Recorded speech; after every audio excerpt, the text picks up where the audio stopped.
Përshëndetje! Mirë se erdhët në episodin e 3 të podcastit Nga fëmijët për fëmijët.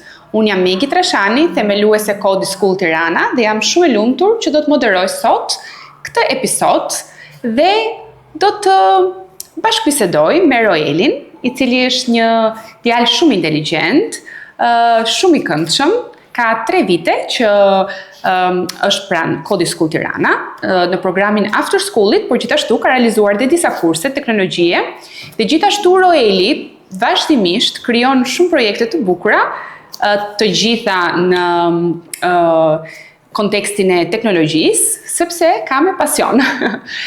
Roel, si mendon do ta fillojmë bisedën? Po. Okej. Atëherë, Roel, mendoj që ta fillojmë me pyetjen e shkollës, meqense ne aty kalojmë një pjesë të madhe të ditës, apo jo? Po. Mund të më tregosh cili ka qenë momenti më i bukur që ke kaluar në shkollë këtë vit, po themi?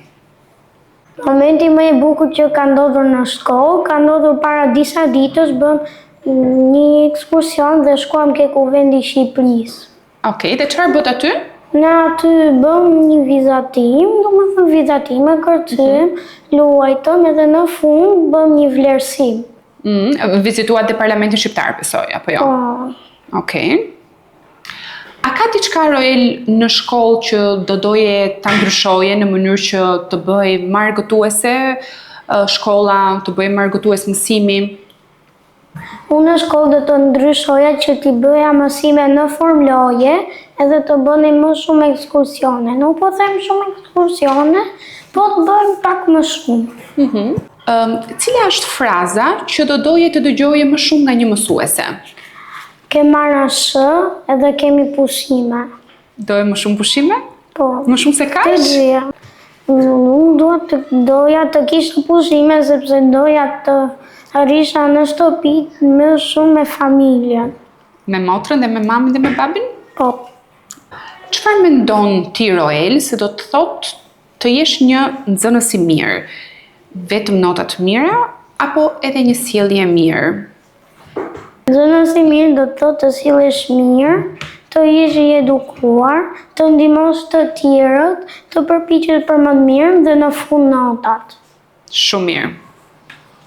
Tani, pyetjet që mua më pëlqejnë më shumë, pyetjet për familjen. Roel, cili është personi më i shtrenjtë për ty? Unë kam 3 persona më të shtrenjtë që janë prindrit dhe motra. Nëse mami jot do të kishe një super fuqi, cilën mendon se do të zgjidhte për të ndihmuar ty? Mami im do të zgjidhte të kishte një shkollë magjik që edhe në gjëra më e keqe të ndodhte, unë prapë të isha i kënaqur. Cila është një gjë që mami jot ta thot shpesh, ndoshta një kritik, një këshill, por që ti e di që ajo ka plotësisht të drejtë për ato që të thot? Mua mami më këshillon që të mendoj 3 herë edhe të shprehem 1 herë. E ke të thjesht ta bësh këtë? No. Roel, nëse do t'i bëje mamit sot një premtim që do ta gëzonte atë, cili do t'ishte ky premtim? Premtimi që do të ma gëzonte mamin shumë ishte që gjithmonë do t'i mbaroja detyrat shumë shpejt dhe shumë mirë edhe në kohë. Do t'ja bësh sot atë premtim? Yes. Do t'i bësh detyrat për javës tjetër të gjitha? Javës tjetër jemi pushim. Okay. Kur mami të thot, unë dua më të mirën për ty, çfarë nuk kupton ti nga kjo fjali? Unë kuptoj që punën që do ta bëj ose po e bëj, ta bëj sa më mirë, jo s'kele shko. Si do ta falenderoje mamin për gjithçka që bën për ty? Dhe a do t'i bësh një falënderim për mua, të lutem, tani në këtë moment, në kamera?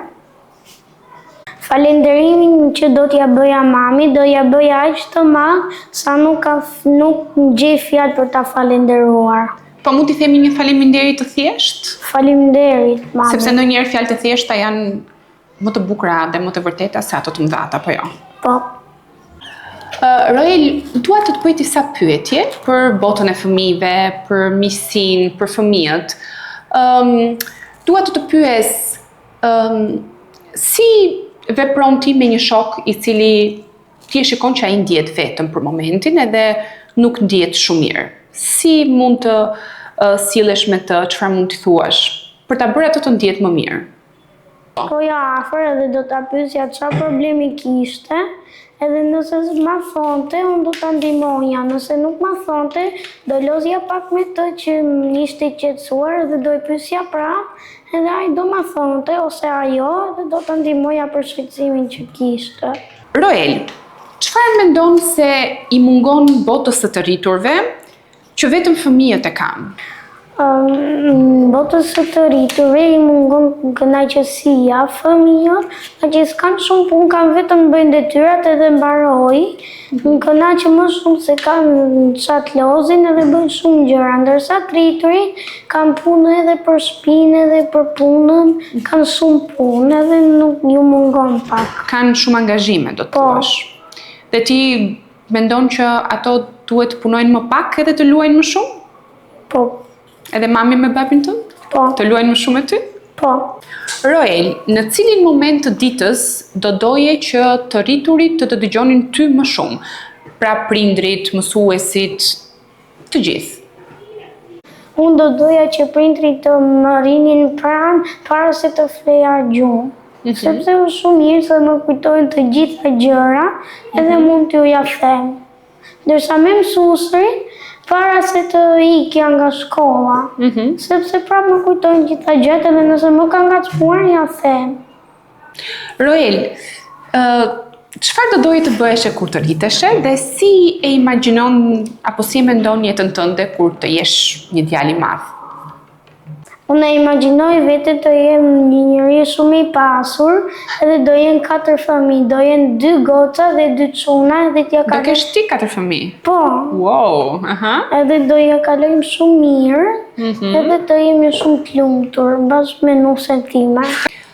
Nëse do të mund të krijojë një botë të re vetëm për fëmijët, Roel, si ky podcasti që po bëjmë ne, nga fëmijët për fëmijët, si do dukej kjo bota jote?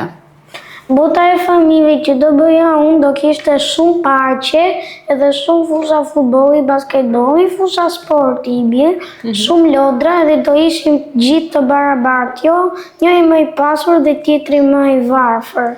Do ishim gjithë barabartë edhe do ishte plot me kënaqësi. Këtij episodi i erdhi fundi dhe ne u kënaqëm shumë duke biseduar me Roelin, ashtu siç shpresoj dhe besoj që ti jeni kënaqur dhe ju duke e dëgjuar dhe duke e parë këtë podcast nga fëmijët për fëmijët të Kodi School Tirana. Unë dua të falenderoj shumë Roelin që ishte pjesë e këtij episodi dhe që u përgjigj me kaq sinqeritet dhe me kaq të vërteta që na argëtoi shumë. Faleminderit shumë Roel. Edhe unë jam i lumtur që isha pjesë e këtij podcasti. Faleminderit. Ju përqafojmë shumë edhe ju presim në episodin e radhës. Mirupafshim!